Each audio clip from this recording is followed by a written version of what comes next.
Capítulo 19. O rebelde suspirar.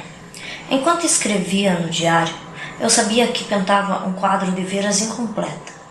Como ele poderia ser completo? Nem eu mesma enxergava a situação como um todo. Só Deus seria capaz de fazê-lo.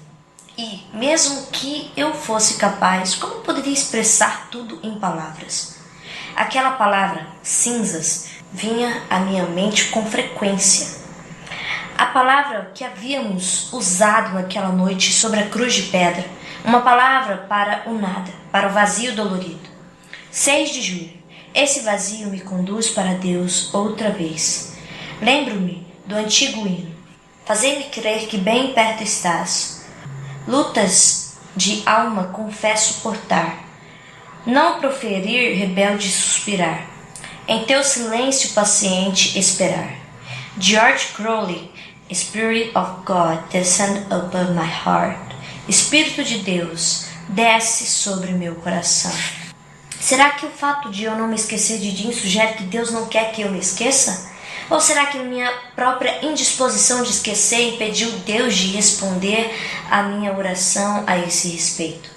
Ou será que Ele quer que eu me lembre? Deixar-me sentir fome, para que eu possa aprender mais plenamente a encontrar nele toda a minha satisfação? Será que, numa demonstração de que Paulo chama de culto de si mesmo, devo esmagar o botão de uma flor da criação de Deus? Não sei orar diferente, apenas faça-se a tua vontade.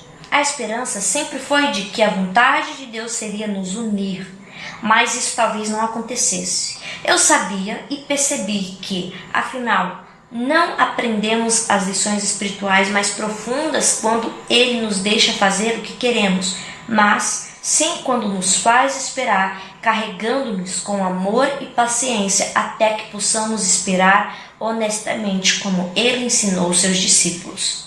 Faça-se a tua vontade. A plena aceitação do que isso significa consiste na grande vitória da fé que vence o mundo. Na oração registrada no diário, eu pedia para ser conduzida a lugares altos. Seria essa uma resposta àquela oração? Se esse fosse o caso, eu precisava de mais graça, pois o coração e a carne são fracos. Entrega o teu caminho ao Senhor e o mais Ele fará. Salmos capítulo 37, versículo 5. Às vezes eu tinha certeza de que o mais significaria casamento. Outras vezes tinha de aceitar que aquilo significava a vontade de Deus, a qual poderia ser qualquer coisa, inclusive, claro, a virgindade permanente. Descobri que a entrega precisava ser reafirmada quase diariamente. Tratava-se do tomar a cruz, dia após dia, de que Jesus falou. É algo difícil de se fazer? Então faça. Tome-a de uma vez. Diga sim a Deus, Ele fará o melhor acontecer. É desonesto dizer sim a Deus quando você realmente não sente vontade? É uma mentira dizer-lhe, farei a tua vontade, quando seu coração diz que você na verdade deseja outra coisa? Você reconhece aquele rebelde suspirar que o autor do hino menciona? Essas perguntas me perturbaram muitas vezes, mas é assim que eu enxergo agora. Se você ama alguém, há muitas coisas que você fará por essa pessoa apenas por amá-la. Não porque aquilo é o que você escolheria, caso o amor não entrasse em cena. O fato é que o amor entrou em cena. Portanto, em seu coração você pode ser muito honesta ao dizer a Deus que de fato prefere fazer o que Ele quer, pois acima do seu próprio deleite você deseja o dele. Quando a obediência a Deus contradiz o que eu acho que me dará prazer, pergunto a mim mesma se o amo. Se eu posso dizer sim a essa pergunta, não posso dizer para fazer o que lhe agrada? Será que não posso dizer sim mesmo que isso envolva sacrifício? Uma breve reflexão silenciosa há de me lembrar que dizer sim a Deus sempre conduz à alegria no final. Podemos apostar nisso sem hesitar. Outro grande conforto que recebi durante essa longa incerteza foi o conhecimento de que estavam orando por mim.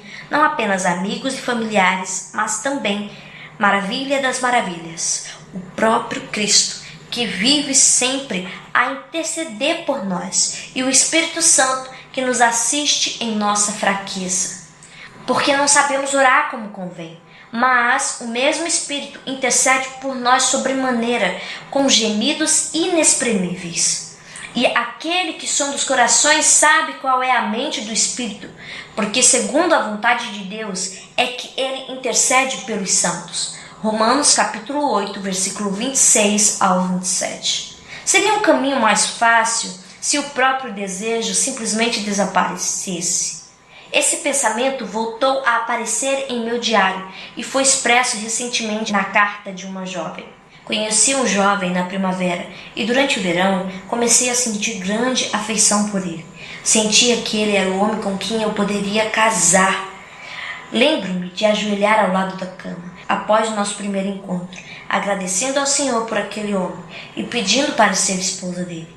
Ele teve dificuldade em discernir onde eu me encaixava em sua vida. Disse-me que eu lhe despertava certos desejos, mas que se sentia imaturo e achava melhor cortar nossa amizade.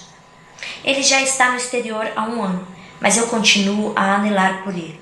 Peço continuamente ao Senhor que me arranque esse desejo de estar com ele e de compartilhar minha vida com ele.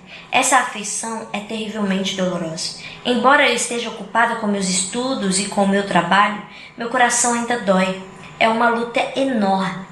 De todas as pessoas que conheço, sinto que é você quem pode realmente simpatizar com a minha situação atual.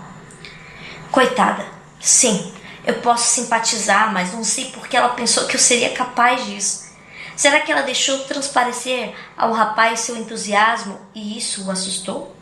É possível que sua falha, ao não esperar com paciência, o levou a cortar a amizade.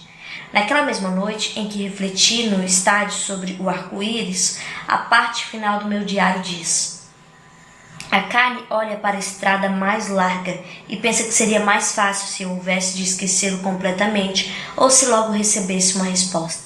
Salmos capítulo 57. À sombra das tuas asas me abrigo, até que passem as calamidades.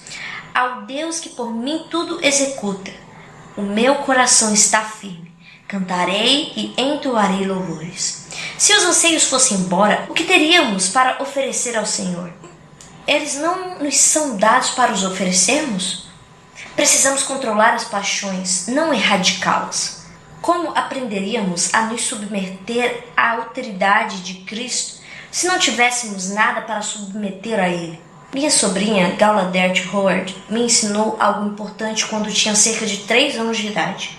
Vendo que ela estava tendo dificuldade com as mangas, perguntei se poderia ajudá-la a colocar o vestido. Ah, não precisa, respondeu ela. Geralmente o papai me deixa lutar até conseguir. Que tipo de pai é esse? Um do tipo sábio. O pai dela, meu irmão Tom, também é muito sensato, ciente da importância da luta no processo de crescimento. Descobri em meu Novo Testamento grego que 1 Pedro 5,10 poderia ser traduzido assim: depois de ter sofrido por um pouco, ele mesmo há de consertar o que estava quebrado.